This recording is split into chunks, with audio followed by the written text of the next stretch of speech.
Milton Kings முத்தமிழ் மன்றம் நடாத்தும் அறுவடை திருநாள் பொங்கல் 2026 ஜனவரி 17 அன்று நடைபெறுகின்றது. அனைவரும் குடும்பத்துடன் கலந்து இந்த பொங்கலை மகிழ்ச்சியுடன் கொண்டாடுங்கள்.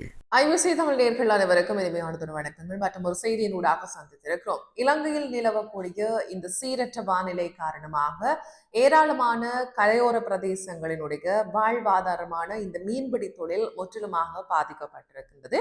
அந்த அடிப்படையில் திருகோணமலையிலும் இன்று மலிவுடனான காலநிலை நிலவி கொண்டிருக்கக்கூடிய சூழ்நிலையில் இந்த மீன்பிடி பாதிக்கப்பட்டிருப்பதாகவும் இதன் காரணமாக மீனவர்களுடைய வாழ்வாதாரம் முற்றிலுமாக பாதிப்படைந்திருப்பதை அவதானிக்கக்கூடிய இருக்கிறது. அந்த அடிப்படையில் கடலினுடைய இந்த கடல் வேகத்தினுடைய காரணமாகவும் மீன் பிடிப்பதற்கு கடலுக்கு செல்லாத காரணத்தினால் இந்த வீரநகர் உள்ளிட்டிருக்கக்கூடிய கரையோர பகுதிகளிலும் சீரற்ற வானிலை நிலவி கொண்டிருக்கிறது. அது மாத்திரமல்லாது திருகோணமலை கரையோரமான மீனவர்கள் தங்களுடைய படகுகளை பாதுகாக்கக்கூடிய நோக்கில் தரைக்கு மேல் கொண்டு வரப்படுகின்ற ஒரு நிலைமையும் உள்வாக்கப்பட்டிருக்கின்றது.